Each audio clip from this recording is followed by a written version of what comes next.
بہت گناہ کر لیے، بڑی نافرمانیاں کر لی، اب اللہ کی رضا والے کام کرنے ہیں اور زندگی ایسے گزارنی ہے جو رب کی نافرمانی میں نہ گزرے۔ ذرا سوچے نا پچھلی قوموں میں کیا کیا غلطیاں کی تھی ہیں، ان کے وہ گناہ کرتے تھے اور اس کے بہانے گھڑ لیتے تھے، سود کو منافع یعنی پروفٹ کہتے تھے، بے حیائی کو جدت کا نام، آج بھی ایسے لوگ ہیں کہتے نہیں جناب یہ تو ماڈرن لائف ہے، حیا پردہ جو ہے وہ دل میں ہونا چاہیے، اور بے پردگی کو فروغ دے رہے ہیں، بے حیائی کو فروغ دے رہے ہیں۔ کوئی کرتا ہے بے پردگی نہیں ہے جناب یہ تو فیشن ہے۔ کبھی سوچیں وہ لوگ کہ تم کس کی نافرمان، موسیقی کو معاذ اللہ روح کی غذا کہتے ہیں، بندے کو کس طرح پروموٹ کر رہے ہیں کہ نہیں نہیں کچھ نہیں ہوتا۔ آپ سوچیں آج لوگوں کو تم منا لو گے، لوگوں کو چکنی چپڑی باتوں میں منا لو گے، نہیں بھائی میں انٹرسٹ کا کام نہیں کرتا، میں تو ذرا ہمارا کوئی اور طریقہ ہے، دنیا کو منا لو گے، اللہ کی بارگاہ میں پیش نہیں ہونا ہے، ادھر کیا جواب دیں گے؟ ذرا سوچئے، گناہ آخر گناہ ہے، اور جب رب ناراض ہوتا ہے تو بندہ برباد ہو جاتا ہے۔ اچھا اب پچھلی قوموں کے بارے میں آپ کو ایک سمری پیش کرتا ہوں، ذرا غور سے سنیے گا۔ قوم عاد، آج لوگ کہتے ہیں یار ہمارا بڑا نام ہے، بڑی طاقت ہے، بڑا خاندان ہے، بڑی سورس ہے۔ میں آپ کو ذرا پچھلی قوموں کی ایک سمری پیش کرتا ہوں، قرآن سے پیش کرتا ہوں۔ قوم عاد یہ کون سی قوم تھی؟ اتنے لمبے لمبے قد تھے، اوہو بڑے طاقتور، اللہ پاک نے مال و دولت سے بھی بڑا نوازا تھا۔ حضرت ہود علیہ السلام نے ان کو اللہ کی طرف بلایا، نہیں مانے، گناہوں پر باقی رہے، ضدی تھے۔ اب کیسا قہر آیا کہ آندھی کا عذاب بھیجا گیا، اتنی خشک اور سخت آندھی تھی کہ زمین سے اکھیڑ دیا گیا، سر کے بل گر جاتے، ٹکڑے ٹکڑے ہو گئے۔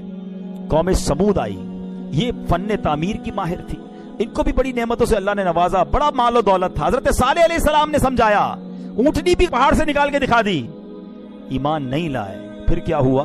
شدید زلزلہ آیا، یہ قوم بھی دنیا سے غائب ہو گئی، تباہ و برباد ہو گئی۔ نمرود کیسا رعب تھا، کیسا دبدبا تھا، تخت و تاج اللہ نے عطا کیا ہے، اتنا بڑا اس کو سلطنت ملی، مگر خدائی کا دعویٰ کرنے لگ گیا، نافرمان ہو گیا۔ اس کا حال کیا ہوا کہ مچھر کے ذریعے اسے ہلاک و برباد کر دیا گیا۔ فرعون، اس کی طاقت کا اندازہ خدا کہتا تھا اپنے آپ کو، اتنے بڑے بڑے فوجی تھے، اتنا بڑا بڑا لشکر تھا۔ آج کون ہے جو فرعون کا نام لینے والا ہے؟ میں اور آپ کچھ بھی نہیں ہے، ہماری کوئی اوقات نہیں ہے۔ بڑے بڑے کرنو فر والے لوگ آئے ہیں جنہوں نے مقابلہ کیا اللہ سے، ہیں بڑے بے باک تھے، اپنے گناہ پر ڈٹے رہے اور سمجھتے تھے کوئی ہمارا کچھ نہیں بگاڑ سکتا۔ ان کی داستان بھی باقی نہیں رہی ہے۔ تو ہمیں سوچنا ہے کہ اگر رب ہم میں سے کسی سے ناراض ہو گیا نا تو پھر دنیا کی کوئی طاقت بچا نہیں سکے گی، کوئی سورس، کوئی عہدہ، کوئی رابطہ، کوئی پیسہ، کوئی سپورٹ۔ یاد رکھنا جس سے رب راضی اس سے سب راضی۔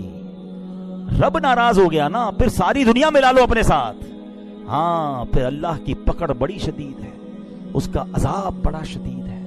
یاد رکھیے میرے پیارے اسلامی بھائیوں، آج جو ہے نا یہ ہم سمجھتے ہیں کہ یہ پہلے کے لوگوں کے ساتھ تو عذاب آتا تھا، ہم پر نہیں آتا۔ یہ مہربانی ہے نبی پاک علیہ السلام کی کہ ہم پر اجتماعی عذاب نہیں آتا، مگر ایک چیز ہو رہی ہے ہمارے ساتھ، وہ کیا ہے؟ جاؤ میں آپ کو بتاتا ہوں۔ اللہ اکبر۔ یاد رکھیے گا، علماء فرماتے ہیں کہ پہلے کے لوگوں کے عذاب میں جسم بدل دیے جاتے تھے، ان کے چہرے بدل جاتے تھے۔ آج اس امت کا عذاب یہ ہے کہ ان کے دل بدل دیے جاتے ہیں۔ ہاں یہ یاد رکھنا۔ اور قرآن میں رب نے فرمایا وَنُقَلِّبُ أَفْئِدَتَهُمْ وَأَبْصَارَهُمْ، اللہ فرماتا ہے ہم پھیر دیتے ہیں ان کے دلوں اور آنکھوں کو۔ حکیم الامت مفتی احمد یار خان نعیمی رحمت اللہ تعالی علیہ یہ آیت ذکر کرنے کے بعد فرماتے ہیں کہ وہ دل بگڑنے کی 3 نشانیاں کیا ہیں، ہمیں کیسے پتہ چلے ہمارا دل بگڑ گیا ہے؟ اب 3 نشانیاں سنو اور ڈر جاؤ۔ آپ فرماتے ہیں جس کا دل بدل جاتا ہے نا اس کے اندر 3 چیزیں آ جاتی ہیں۔ نمبر 1، اس کو اطاعت میں لذت نہیں ملتی ہے، یعنی عبادت میں مزہ نہیں آتا۔ نماز پڑھے گا تو بور فیل کرے گا، قرآن پڑھے گا تو نیند آنے لگے گی، اجتماع میں آئے گا تو بھاگنے کا جی چاہے گا، ذرا محفل کی طرف کسی نیک کام کی طرف بلاؤ اس کو مزہ ہی نہیں آئے گا، اس کو لگے گا میں قید ہو گیا ہوں، میں پکڑا گیا ہوں، میں پھنس گیا ہوں۔ اگر میرا کوئی بھائی ایسا ہے پلیز ٹرائی ٹو ریئلائز، یہ بیماری ہے اور بڑی خطرناک ہے کہ اچھا اب دل کس نے بنایا ہے ذرا مجھے بتائیے گا؟ اللہ نے بنایا اور میرے دل کو اللہ کی یاد میں مزہ نہیں آ رہا، اس کا مطلب کیا ہوا؟ حالانکہ دلوں کا سکون رب نے خود قرآن میں فرمایا ہے، الا بذکر اللہ تطمئن القلوب، اللہ کے ذکر میں دلوں کا چین ہے۔ جب رب نے دل بنایا اور رب فرما رہا ہے دلوں کا چین میرے ذکر میں ہے، مجھے کیوں نہیں مزہ آ رہا؟ کہیں دل بدل تو نہیں گیا؟ کہیں دل پلٹ تو نہیں گیا؟ یہ وہ عذاب ہے جس کے بارے میں لوگ نہیں سوچ رہے. آؤ دوسری بات کی طرف. وہ فرماتے 3 نشانیاں ہیں دل چیک کر لو اگر دل بگڑنے کی. مفتی احمد یار خان نعیمی فرما رہے ہیں, فرماتے ہیں دوسرا, گناہ سے خوف نہ کرنا. گناہ کرے اور خوف بھی نہ آئے. ارے باپ رے باپ, ایسے ایسے لوگ ہیں جو گناہ کرتے ہیں جیسے مزے کر رہے ہیں. گناہ کی فکر ہی نہیں ہے, ماتھے پر بل نہیں آتا, بلکہ کہتے نا پہلے کے لوگ گناہ کر کے روتے تھے رات میں, یا اللہ گناہ ہو گیا. اب گناہ کر کے شیئر کرتے ہیں کہ رات میں نے یہ بدکاری کی, جوا کھیلا, حرام چیز دیکھی ہے, اب تم بھی دیکھو. دوستوں میں بیٹھ کر بتاتے ہیں. ایک میں نے روایت پڑھی تھی, اتنا دل ہلا دینے والا جملہ تھا کہ کتنا بدبخت ہے وہ شخص جس نے گناہ کیا, اللہ نے اس کے عیب پر پردہ ڈالا, کسی کو پتا نہیں چلا, مگر وہ خود اپنے دوستوں کو بتاتا ہے کہ میں نے یہ گناہ کیا ہے. رب نے چھپایا اس کا گناہ, مگر اس نے خود آشکار کیا کہ نہیں میں تو یہ بھی حرام کام کرتا ہوں, میری تو فلاں جگہ دوستیاں ہیں, میں تو ادھر جا کے جوا کھیلتا ہوں, معاذ اللہ ادھر نشہ کرتا ہوں. سوچتا نہیں ہے کہ تم کیا کر رہے ہو. گناہ پر خوف نہ آنا, فرمایا یہ بھی دل بگڑنے کی نشانی ہے. اور تیسری نشانی کہا کسی کی موت سے عبرت نہ پکڑنا.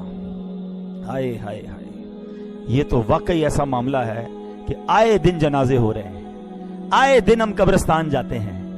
کووڈ کے زمانے میں تو کیسے کیسے لوگ چلے گئے, اور آج بھی روز جا رہے ہیں. ہمارے آس پاس سے جنازے اٹھتے ہیں اور جوان لوگ بعض اوقات چلے جاتے ہیں. ہم حیران ہو جاتے ہیں کہ یار 20 سال 25 سال 30 سال 40 سال, کل ٹھیک تھا فوراً چلا گیا. ان جنازوں سے بھی ہمیں عبرت نہیں ہے. قبرستان میں بھی ہم نے دیکھا, آپ نے بھی دیکھا ہوگا, لوگ قبرستان جا کر بھی ہنسی مذاق کر رہے ہوتے ہیں. شب برات میں گئے ہوں گے قبرستان, وہاں بھی موبائل سب چل رہے ہیں, کوئی ٹینشن ہی نہیں ہے. حالانکہ یہ نہیں سوچتے کہ ساری قبریں, کل مجھے بھی کسی قبر میں آنا ہے. جاؤ نا رات کو 3 بجے قبرستان, جو شب برات تو چلے گئے تھے, ابھی ذرا جا کے دکھائیں. نہیں رات کو قبرستان جانے میں خوف آئے گا, اکیلے کیسے گریو یارڈ میں جاؤں گا. آج تمہیں زندہ ہو کر قبرستان جانے میں خوف آ رہا ہے, 4 دوست بھی ساتھ لے جاؤ. جب یہی دوست کاندھے پر اٹھا کر قبر میں ڈال آئیں گے تب خوف نہیں آئے گا. تب کی تیاری کب کرو گے؟ میں دوبارہ ریپیٹ کرتا ہوں یہ تینوں باتیں, کہ وہ 3 سبب جو دل بگڑنے کی نشانیاں ہیں کہ دل کسی کا الٹ دیا جائے. وہ کیا ہے؟ فرمایا اطاعت میں یعنی عبادت میں لذت کو نہ آنا. نمبر 2 گناہ سے خوف نہ کرنا.